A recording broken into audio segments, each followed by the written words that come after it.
excited about. It's Gary's book club, Gary being Gary Shapiro of the CEA.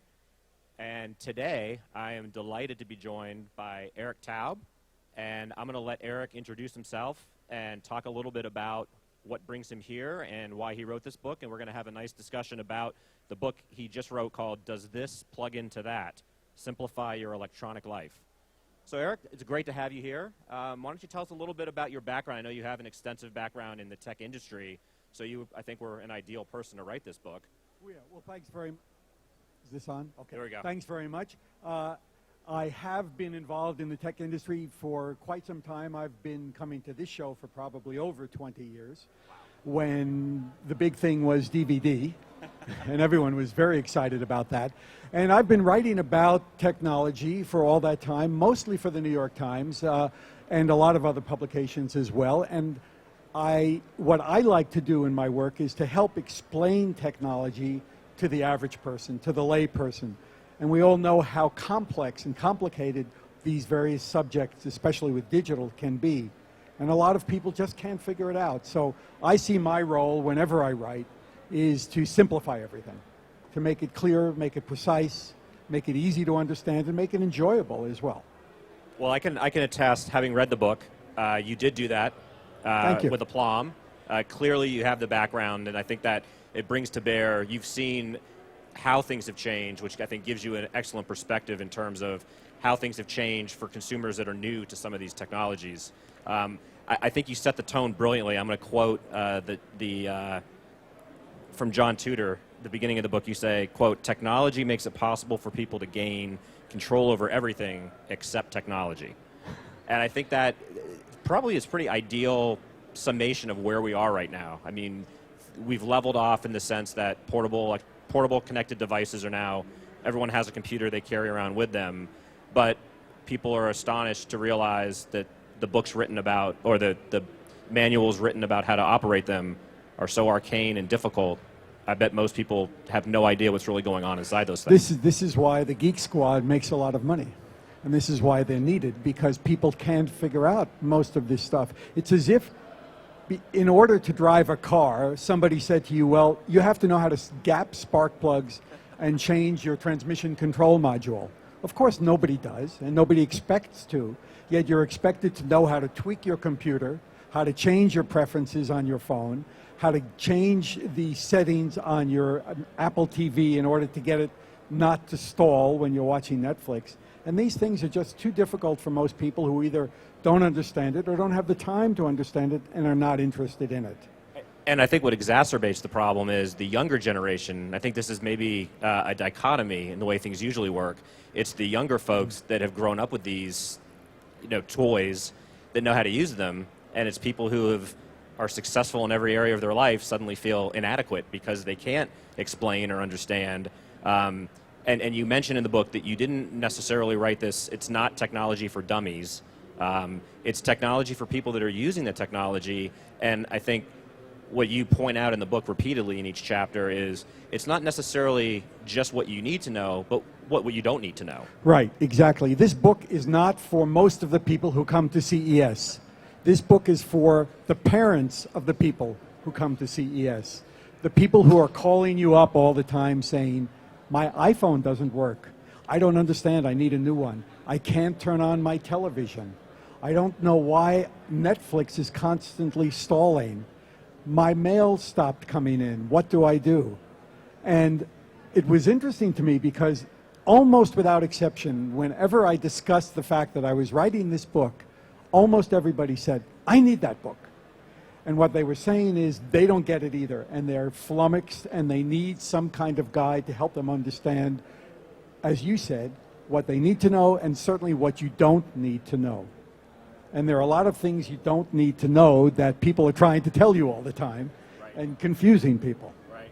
Yeah, I think it was comforting to think that I was the ideal demographic in the sense that I've been using technology, learned how to compute on an Apple, worked at America Online in the early days, and yet I would readily admit, compared to a lot of my early adopter friends or people that are the tech geeks, roll their eyes and can't believe how obtuse I am when it comes to a lot of these things. So your book was at once encouraging and discouraging in the sense that there is so much more we should know. So I think that's why there's a sweet spot for this book that I think it's a very good, valuable public service you've done, because I think anyone that can't read a manual and with an engineer's aptitude would benefit from reading a lot of this.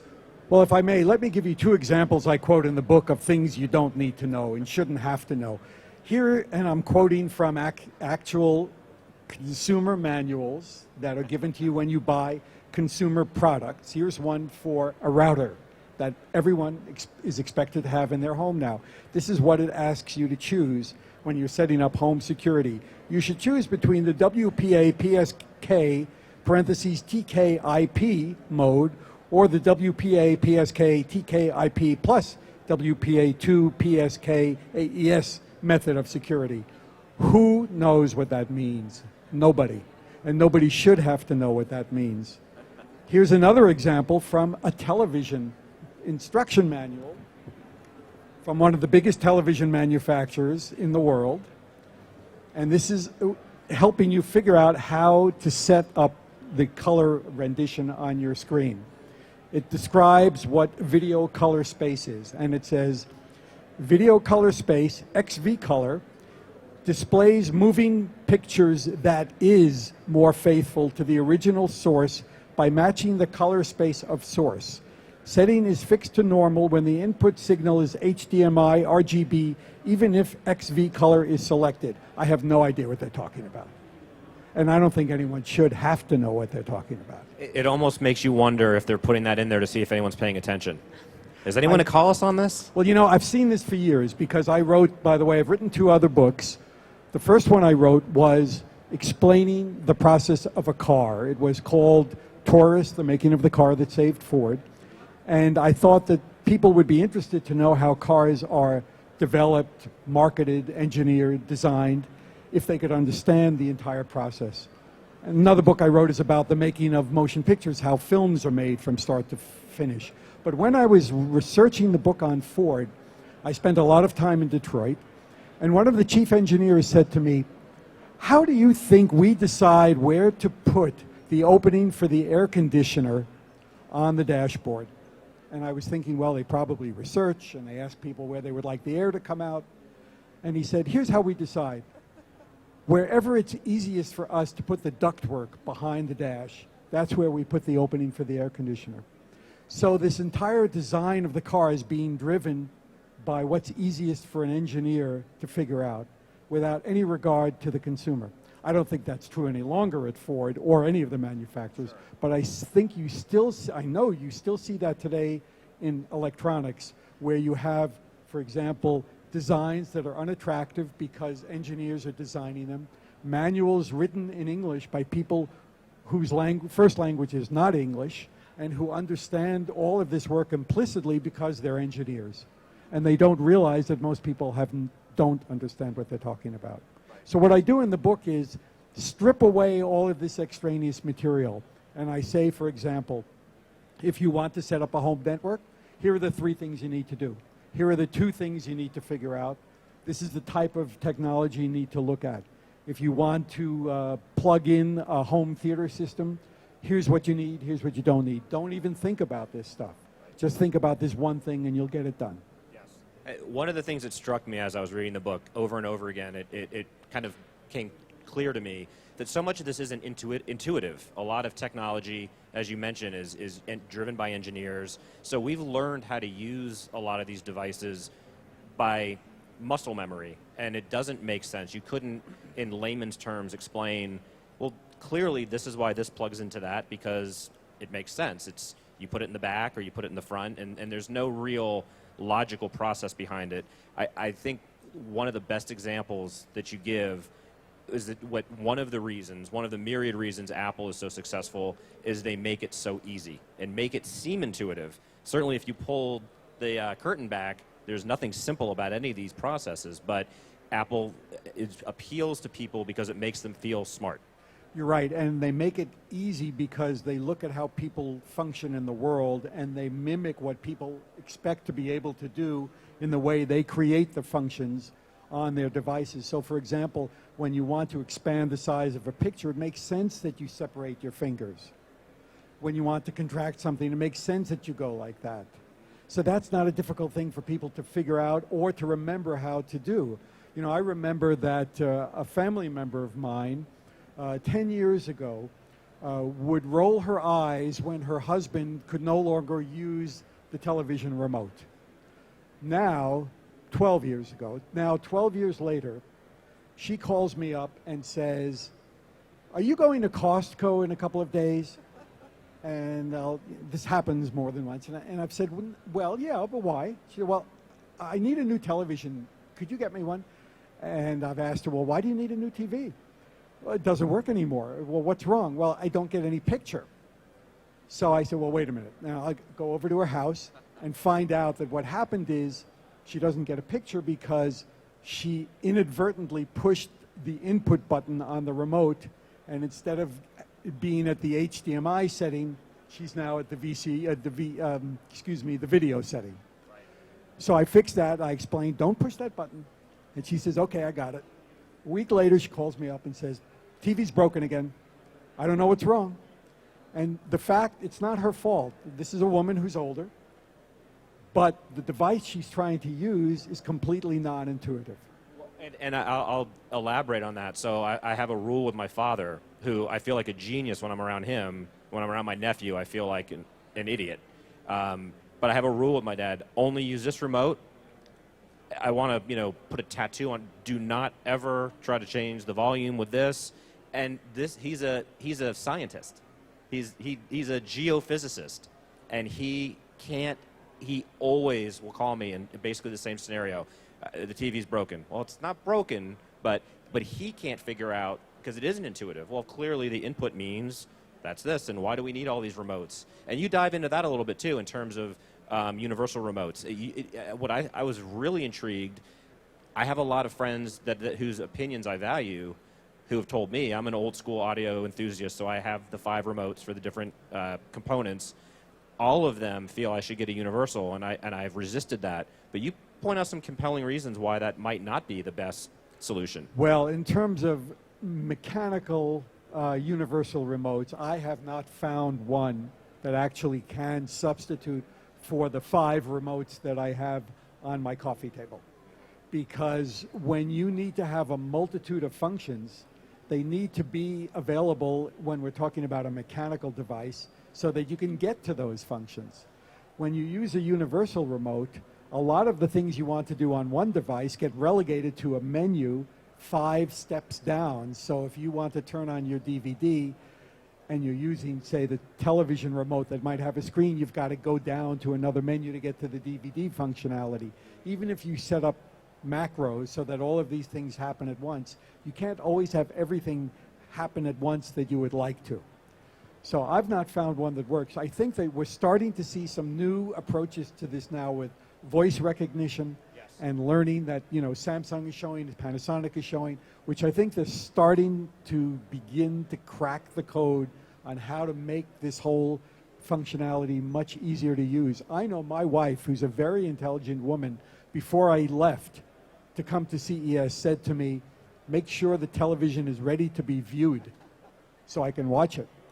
Because we were watching Netflix, and to watch Netflix, I have to go from HDMI 1 to HDMI 2. I have to change my audio receiver from digital to analog, and so on and so on. So I had to put everything back because she just didn't want to deal with it, and it's not her fault.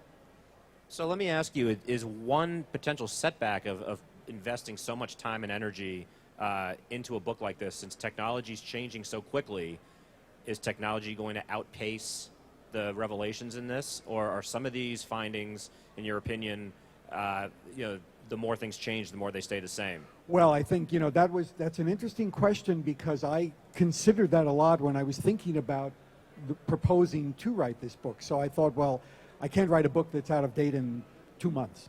Sure. So, of course, we can always do a website and update it there, but that's not the same thing. We can do an electronic version, so the next time you download it, and it's available on Kindle as well, so the next Kindle edition is upgraded pretty quickly.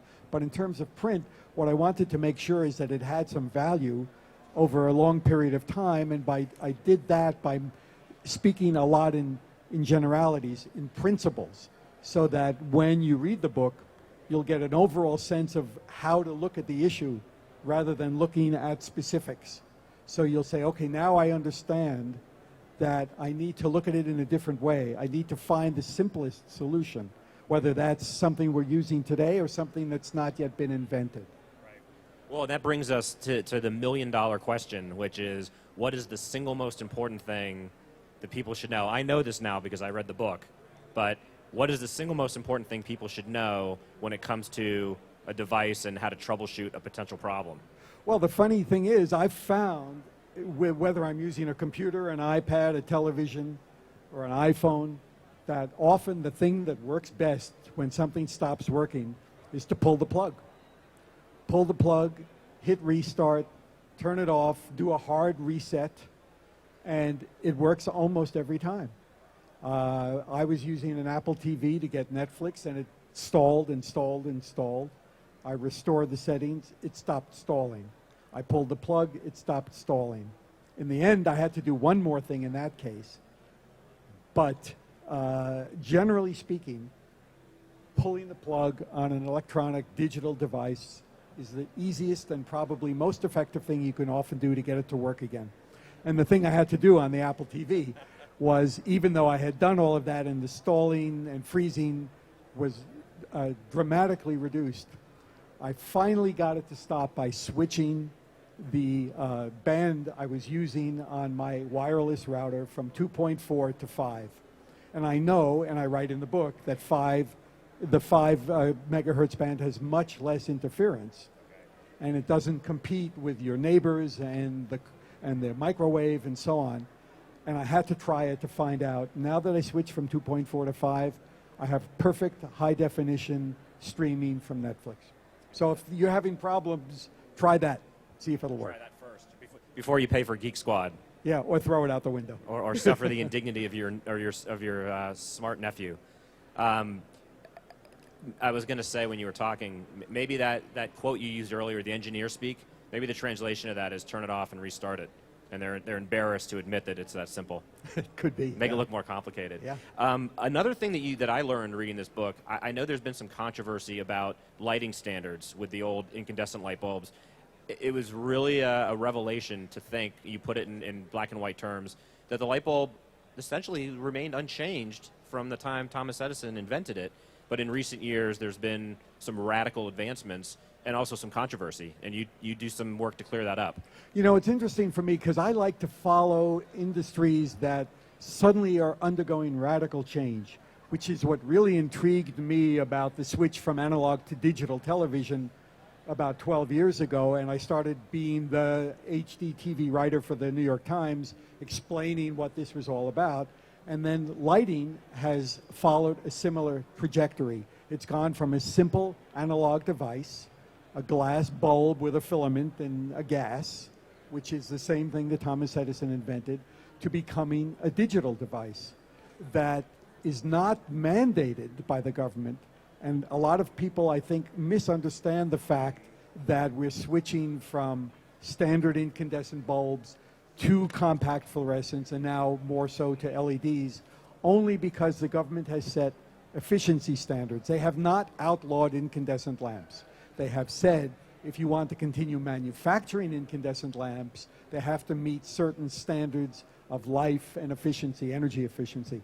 The fact of the matter is no incandescent lamp can meet those standards, so the manufacturers have to switch. But you can continue to buy them as long as you find an incandescent lamp on the shelf. Of course, there's nothing wrong and nothing illegal about using them or buying them. And actually, there have been some well-known politicians who have taken advantage of this fact and spread lies about that fact and said that we're being told what kind of lamps we have to use. That's not true. However, people are also now moving away from compact fluorescents. They're familiar cylindrical lamp that goes in a spiral for a number of reasons. While they use a lot less electricity than incandescents and last a lot longer, the light quality is poor. If any of you have been using them or in a hotel room, you see the light looks more cool. It's cold. It's like a fluorescent. And like a fluorescent, it's missing some of the colors in the spectrum, which gives people a green tint. Also, they contain mercury, so when they die, they're not safe to dispose of. They don't work well in cold weather. If you use them outside and you live in the east, they may not light if you're using them to light up the exterior of your house. And LED lamps, which have now started becoming much more affordable, can mimic exactly the type of light we're used to. In other words, the color looks like a standard incandescent bulb. They work, they can be dimmed, they work in cold weather. And more importantly, they use literally 1/10 the power that an incandescent lamp uses, and they last 25 years. You can put these bulbs in your will, give them to your kids. And it's great because if you use lamps that you have to change frequently in your kitchen, you'll never change them again. 2 years ago, they were $25. Now you can get them for $4 and $5, and they're even better. But more importantly than just the fact that they're cheaper and use electricity is they're changing completely the entire nature of what a light bulb means. It doesn't just mean something that you can illuminate, but now because it's digital, you can do what's called address it. You can know what's going on with your lamp when you're halfway around the world. So, for example, Philips sells a lighting kit called Hue, where you can screw in these special lamps, download an app onto your smartphone, and control your lights from wherever you are. You can set up different moods. People are designing little templates that you can use to recreate the mood of a dance hall or a hospital room or whatever you want and do it remotely. People are putting speakers in LED lamps. They're converting exterior streetlights to LED lamps. The city of San Francisco has a demonstration project whereby they showed me that we were standing under a lamp. The guy took his smartphone out and turned the street lamp on and off. They have set up a situation, if there's an urban riot, they can have all the lamps strobe and spook everybody and have people run off. And do you know today how a standard street lamp, when it burns out, how the city knows? You have to call and tell somebody. How archaic is that? With LED street lamps, they know in the central station that a lamp isn't working. They can send somebody out. I think that's as we draw to the end, the idea of connected and smart houses, talking about coming full circle. Before we came on stage, we were reminiscing about houses without AC, and now we have houses where you can control the light when you're 500 miles away. It's amazing. Well, you know that this stuff is becoming mainstream now because, for example, we just put in a new air conditioning system in our home. Got it from Costco, which is a place that the average consumer will go to. And the only thermostat they would give us is one that's a Wi-Fi controlled thermostat. So this has now reached down into the mainstream. It wasn't an option. This was what everybody gets. You can control your temperature from your iPhone.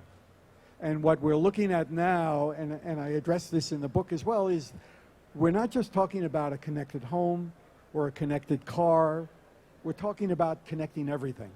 We're creating a connected life so that in the next few years, what you'll be able to do is not just do one thing there and one thing in your car, but you'll be able to take what you do in your home and continue doing it in your car and eventually on the airplane.